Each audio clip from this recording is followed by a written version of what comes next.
But let's talk first about what this podcast is about, and if you want to go through. I think you go for it. And introduce ourselves too, right? So Yeah. Genevieve, welcome to the Burnt Biscuit Gang podcast. What's up, everybody? Hello. New addition to watching. the team. New New addition addition. to the team.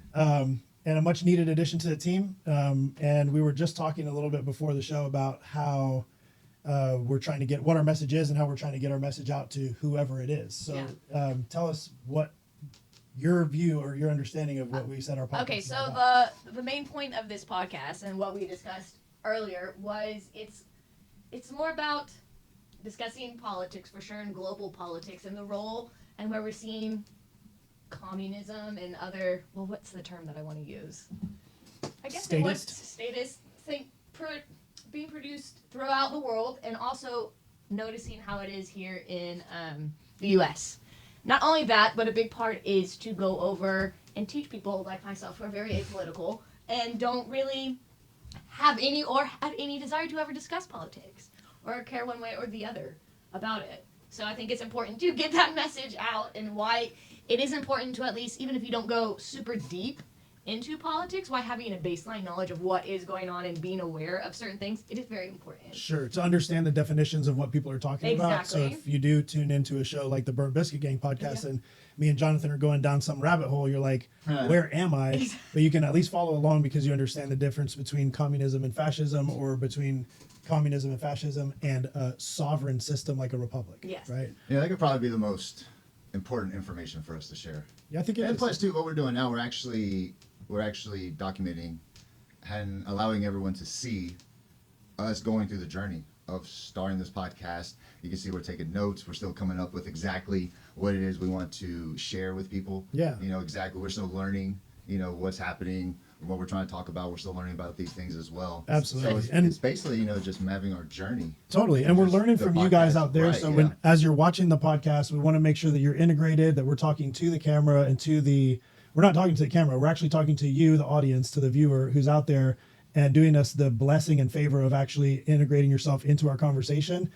So if you leave some comments in the comment section below, if you like, give a thumbs up, it'll help put it into your algorithm so it shows up on your YouTube. And then if you subscribe to the channel, it doesn't cost you anything. It's just a quick click of the button. It helps us get a little bit more ability to have a presence on YouTube and be able to help spread more of this information. And then if you hit the little bell, the little notification bell, it'll tell you when you open YouTube, hey, there's a new video from the Burnt Biscuit Gang. So do that stuff, do those things, and follow us on the journey as we kind of discover where we're going and help. And thank you for the feedback. And thank you for the feedback. Feedback is awesome. Feedback is so appreciated. We need to know what you want to know. And what we're trying to offer is knowledge. We're trying to offer shedding light on the truth. Boom. And we're trying to figure out what the truth is. Yeah. There you go. That's a very important part. What is the truth? Yeah. Especially in the day and age of information overload, So much. there's so much out there. And one of the topics that we'll definitely go on a deep dive into at some point is fifth generational warfare and informational warfare, and how that works, and what a PSYOP is, and how they work, and how prevalent they are, and what does that do? Who does that benefit? Yeah. Right? For sure. So that's definitely a good dive into the topic of what we're here to do. And are you good with that? Do you have I'm any good. This makes questions, or- sense. Do I have any questions? No. Yeah. I think the first part to start with is, let's talk about the political terms and like what they're meaning and what we are going to discuss, because that's going to be really important as we go.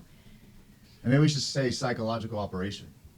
Yeah, it took me forever to figure out what PSYOP meant. You know, I have It took me a long time to learn that word, remember? Well, that's kind of the point. That's partially the point of it. A psychological operation is very simply an informational distribution tactic that, affects the psychology, that it uses psychological tools to inject, ideas, inject perspectives, and manipulate people, really. And this is a very useful tool in the information age, because there's so many sources of information. You don't know which one's true and which one's not. And if we go back to the Plato quote here, if you do not take an interest in the affairs of your government, then you are doomed to live under the rule of fools. Right? And so if you don't take an interest in your government, if you don't take an interest in what's going on, if you don't understand what the political divisions are all about, which is important, then why we are so divided. you're going to be very easy to manipulate in one direction or another by using a psychological operation. There's two main types of psychological operations. One of them is generated by a sort of a planning body that's like, we're going to create XYZ thing, and we're gonna send that information out with the sole intention of whatever our mission goal is. Yeah. The other type of psychological operation is exemplified by the occurrence that happened on May 26th, I believe, of 2020, when George Floyd was arrested, or attempted to be arrested, and for presenting a forged $20 bill, and then while he was under the influence of extreme drug use, was attempted to be arrested, and during the process of arrest was unfortunately killed by an overdose of drugs in his bloodstream. And that's what's presented to the court. That's what's actually presented by the coroner. Those are the facts of the case. The psychological operation is you take that event that already happened independently. It's an unfortunate turn of events. It was not the best use of procedure by Derek Chauvin. It was not but it was the police officer who actually had his knee on George Floyd's back, which is the procedure that is still used to this day by multiple police departments to detain and restrain unruly people. That guy was, I don't know, huge, 6'4". I mean, he's a big dude. Not George Chauvin, not Derek Chauvin. George Floyd was a really big dude. He was really hopped up on a lot of drugs. He was really hard to control. He was saying, I can't breathe, long before he was on the ground. He was in the police car saying, I can't breathe. He was on the street saying, I can't breathe. And then they pulled him back out of the car. They did everything they could to try to accommodate him. Mm-hmm. And he overdosed during that process. So I did not know that he overdosed. Yeah. So if you actually follow the case, the coroner's report actually reports fatal doses of fentanyl and other drugs in his system. And they found in the back seat that he had spit out some pills that were fentanyl pills. I could be wrong about that. He spit them out, but they either found the pills, or I think they found the pills with his saliva on it, is what happened. So at the end of the day, what happened is that the coroner reported that he overdosed, and he had a heart attack from overdosing on fentanyl. No, that's definitely not what I. So what was the psychological operation here? From that? Oh, but she's the subject of the psychological operation. What was it? Tell us what it was. That it was the cop that put his knee on his back. That's what I remember. Knee on his back, and then suffocated, hurt him, and then that whole thing exploded, and then cop cruelty towards someone. Yeah, and that is my knowledge of the event. I didn't even follow the court case. Didn't follow anything. Had no idea that he was on drugs. Anything. Oh, he was very much on drugs. He was very much unruly. And if you watch the entire, and it's like a 30-minute video of them trying to arrest him, because they have body cam footage and they have footage of the whole event, not just that 9 minutes. Right. So what this is wow. What I explained before is a mid-level violence tactic, where they do the sort of like prodding. And then when you slap them, they go, hey, they're being violent. Right. Yeah. So they'll, like in riots, what they'll do is they'll throw water bottles at police. They'll throw water bottles at police until they hit them with a salt pellet, or they hit them with a non-deadly round, or they start throwing tear gas. Yep. And then then they'll show the footage of the police throwing the tear gas, but they don't show the footage of the person throwing the water bottle, or the people throwing stuff at the cops. That is how the riots. When they were really bad in Athens, we were there, and that's how they all start. And it's usually Antifa over there, and they're starting it. They're instigating. They're instigating the. That's called mid-level violence. Yeah. That's the typical tactic that they're going to use, and what they're doing here is they're using that tactic to be able to start instigating riots, because right now there's groups of Muslims with like swords and bats and chains, and they're running around threatening people, but also cutting people, and there's mayhem in the streets in areas of London. And so when people stand up and fight back and go, hey, we're going to get a bunch of all of us Brits together and we're going to fight back and protect our country, then they post stuff like this and go, oh, they don't belong here, they're colonialists, what are they doing? They're abusing these poor immigrants. They're the far right. Yeah.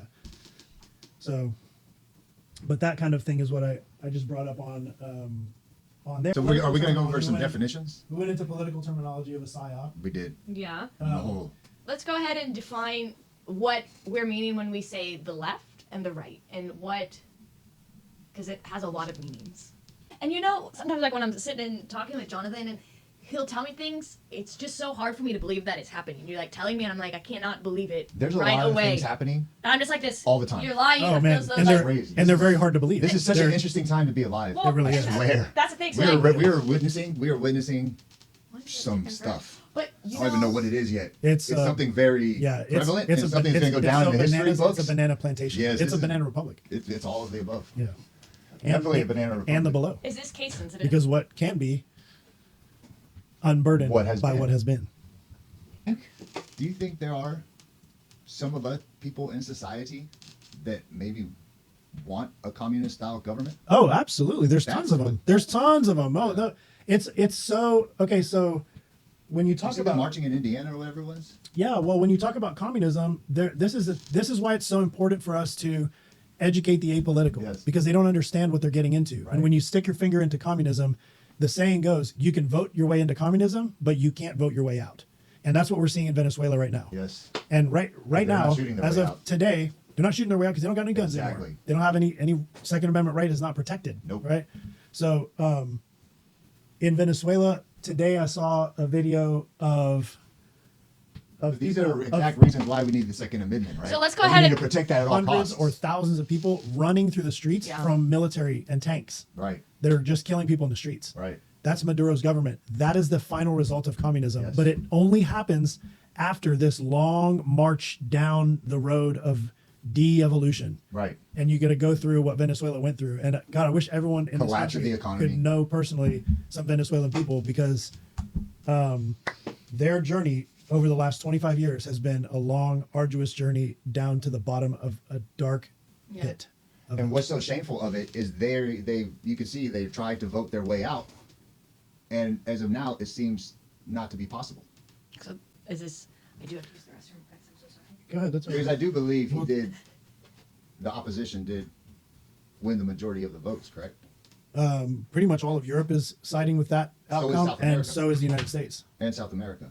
I don't think Harris. Argentina has, I know, Yeah, a lot of Europe has. Italy. Spain, Poland, a bunch of countries in Europe have backed Gonzalez, who's the actual winner. right. And I think. But that's I a think it might perfect have been example of how you cannot vote Blinken. your way I out of think it. Blinken might have. That's backed yeah. it. That's Yeah. Blinken definitely did. But that's a perfect example, and that's why we don't want to get to the point. The Overton window is basically what's acceptable here and what's acceptable there. Meaning Okay. what's acceptable on the left, what's acceptable on the right, and then it goes outside. The more outlandish it gets, the more extreme it gets.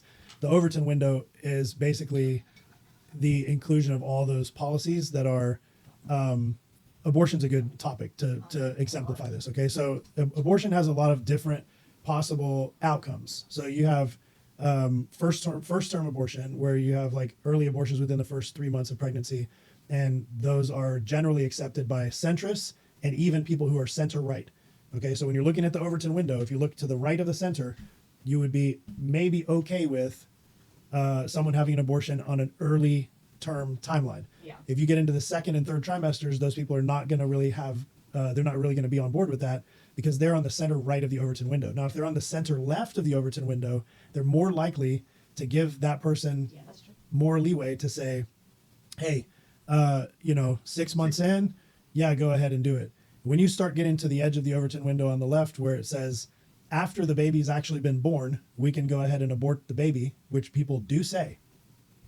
So They literally do which say. people say this. Or they'll say up until On the farthest they'll left of say the Overton up until window. the moment of birth.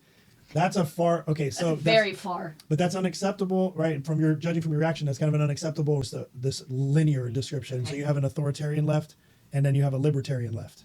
The authoritarian left is the one that tells you you have to do things X, Y, and Z way, and that's where communism and fascism sit.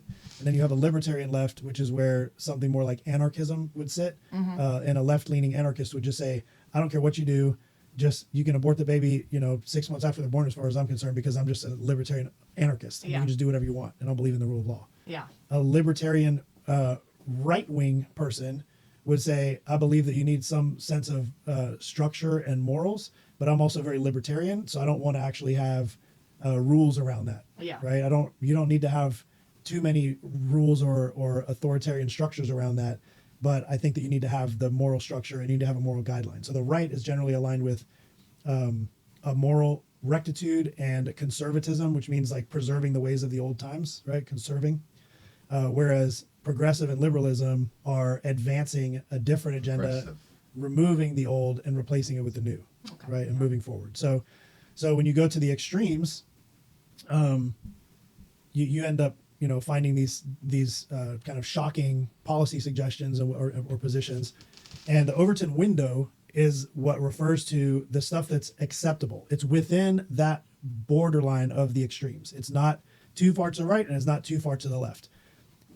So are we good with left and right? Yes. What that means? That was perfect. And then there's authoritarian and libertarian, right? I mean, I think to go back to what is left and what is right, the abortion discussion is a good way to demonstrate that, because on the acceptable left, you have the my body, my choice type of perspective, Agreed. and you have a safe, what do they call it? Safe and rare. It's safe something else and rare, but it's the perspective on abortion that it's like it's got to be safe, and it has to be not something that you're just like doing just because you just want to go out and get pregnant and then just go have another Well, abortion. you know, it was very every other interesting when month. I was in Greece and I would go to the gynecologist, and I had at least 2 or 3 of them tell me this. When I would go, do my checkup, they'd be like, just so that you're Safe, aware. legal, and rare. Safe, legal, and Yeah, rare. there you go. Yeah, I pulled it up.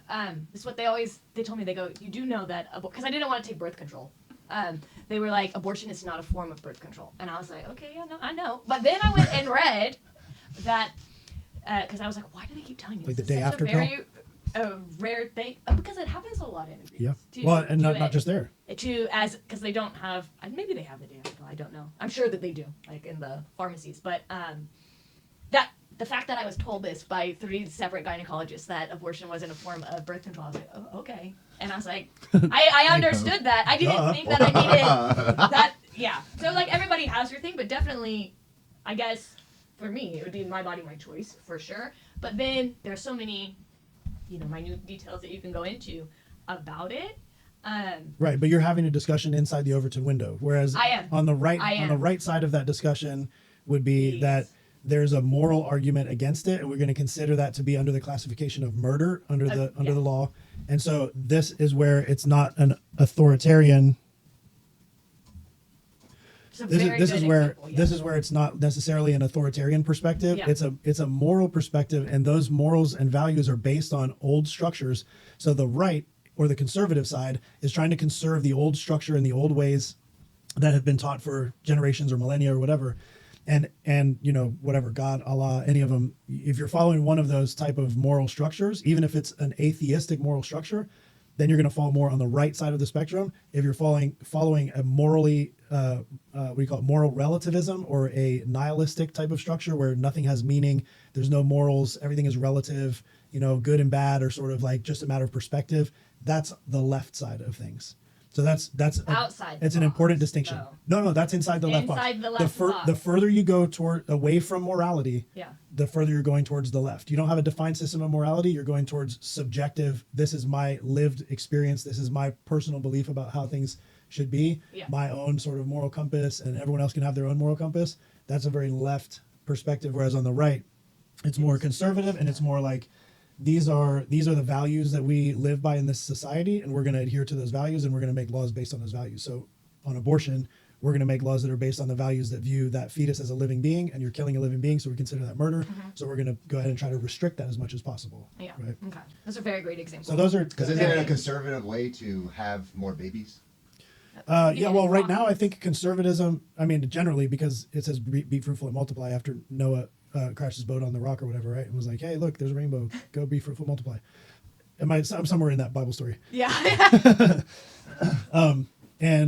And yes, there is a movement right now, especially to fight back against a lot of the demoralization campaign that has been waged over decades to stop the West from producing progeny, from actually getting to our replacement rate. So we're actually deteriorating our population, which is actually a strategy. If you can convince a community or a society to not replace their population, then over maybe a generation or two, you weaken them to the point where you can actually go and invade that country. So this is a really good point. So I don't feel as though that, and this is the thing, I don't feel as though I have been told these things, oh, you can't have Of course not. They'd be failing if they felt that way. Yeah. So how are you, I guess my question is how are you aware?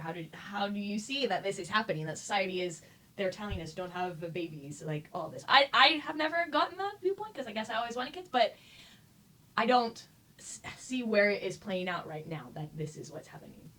So Because a pro-abortion thing, is limiting. It's the number- anti-humanist. Right. So that's kind of where this.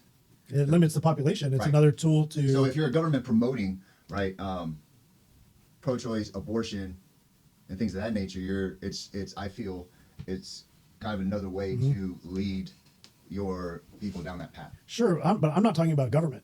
I'm talking about pop culture.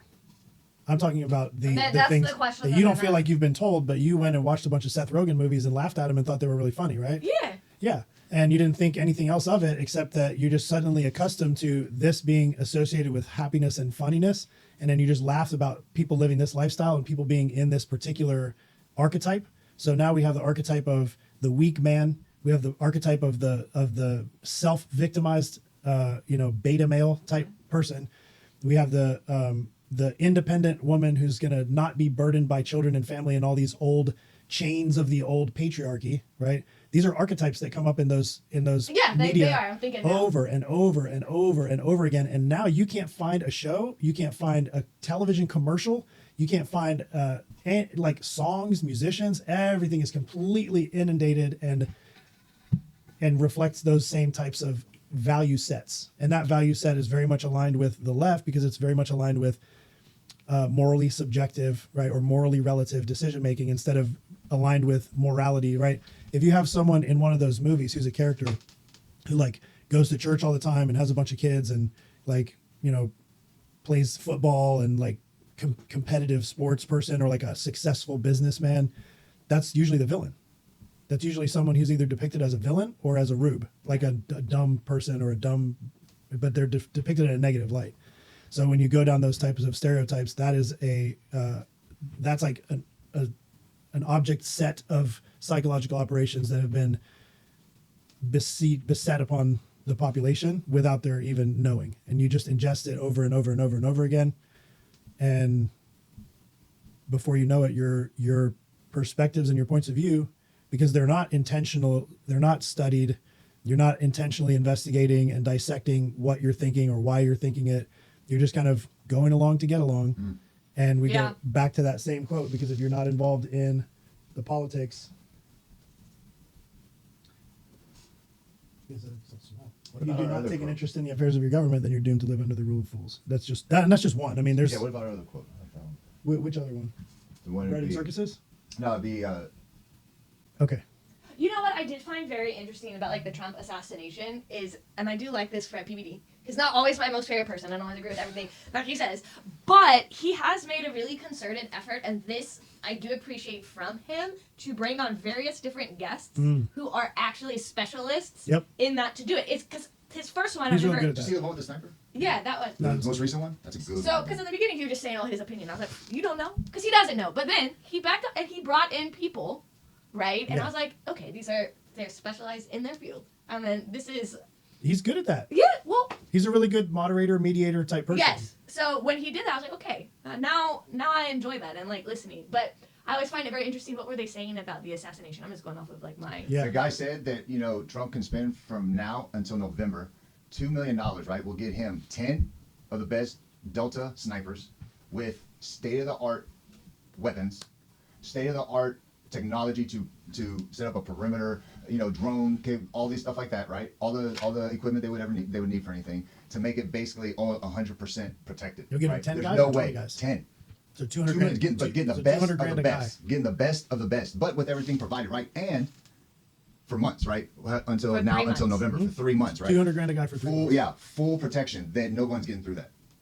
Because again, remember what Will was telling us? The Delta is the best of the best that they pull from everybody. So you can get the best of the best of the best for $2 million. That's it. Okay. For 3 months, right? Crazy. I mean, think about that. I think he probably needs it. I think it's more than worth a shot. I think it's a very I think that this is not only admirable, it's a critically important move. I think you're not only making an admirable decision, you're making a very important decision and a very important commitment outside of yourself to serve your community. Right. And that's exactly how I look at it. And I'm here to 100% support that. Because I need that. I need that support, help for both of y'all. But like I said, in order to make that, I'm not here to like just sit here and try to expose everyone and teach everyone about all the politics. Like I already know what's going on. When I see the Antifa people walking in the streets over here, I'm gonna have my own plan together to respond and react to that however I need to. Mm-hmm. And you know, if people don't understand when they're going to the ballot box what Kamala Harris represents, and the country goes that direction, my opinion on that whole thing is that it doesn't matter how we vote. Not that I'm not going to. We need to go vote. We need to make sure and protect our votes. But I don't think that we're at a point in the history where they're going to accept the outcome. If the country goes the way that the actual popular vote goes and what probably the Electoral College will reflect, which is that Donald Trump is the preferred candidate, I don't think that anyone's going to accept that result. And I think we're going to have a similar outcome to Venezuela. And Venezuela's been controlling and manipulating their elections for a couple decades now. We use the same voting machines. We use the Dominion voting system, which is the same exact voting machine. So But it's not going to go by November, and I don't think that we're going to escape. Like I said, I don't think we're going to escape the wave. I think they're going to somehow or another install their statist puppet, and if they don't, and somehow by some miracle Trump actually gets elected and inaugurated into office, he's going to be faced with an untenable barrage of blockades and black swan events, unforeseen occurrences. You're going to have riots in the streets. One thing that I've noted about the left and the right and their response to like events that happen in the news, like Trump being shot in the head.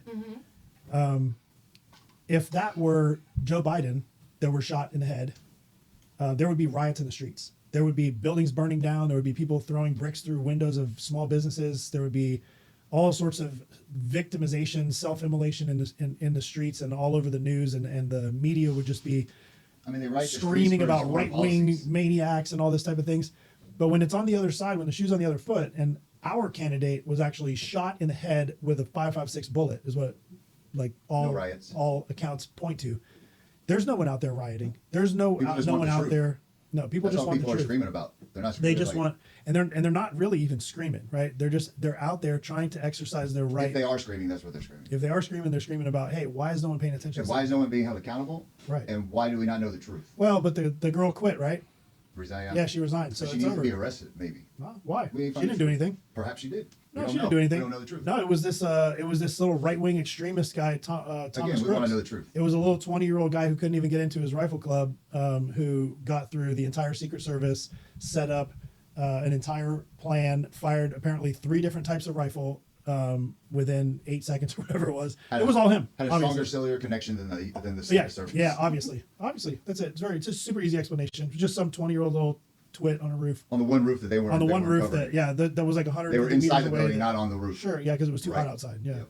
Okay, because it was sloped. Yeah, and hot. Yeah. So that's where we're at with the Trump assassination attempt, and I think it's reflective of the whole country. There's so much there, and like this is a lot of this stuff's just going to be lost on a lot of people. It's going to go in circles and not make a lot of sense unless we do what we just lined out, which is we need to have a structure for the episodes. We need to go through. I think having like a political definition of terms in the beginning of the episode, and then going through story X, Y, Z, and then we hit 3 topics on X, 3 topics on Y, 3 topics on Z, and then we do a closeout, and we maybe tie that political term or definition back in at the end, and then say thanks and close the episode out.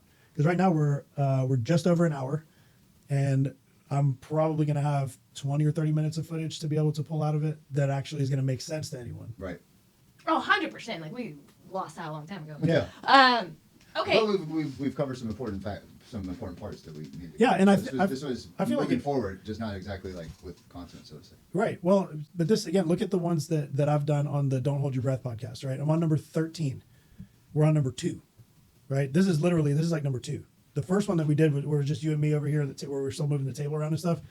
I don't even really count that one. And the one where we had, remember we had the GoPro set up and it was like 4 of us sitting here talking over each other. Yeah. It was like you, me, Lanny, and Will. No and we were table. like, no table. No. So I mean, that can be archive footage. Like in 10 years, when this is an actual thing, we can That's part pull of that the out, journey. sell it as an NFT or whatever, right? Like, but this, for all intents and purposes, this is our second podcast that we're going to be able to put out episode. So I think if we want to go, you want to talk about one topic and see if we can go like pull a couple things up, because I have my X account pulled up here. We can pull some things up and maybe get to some articles on it. Well, what do you want?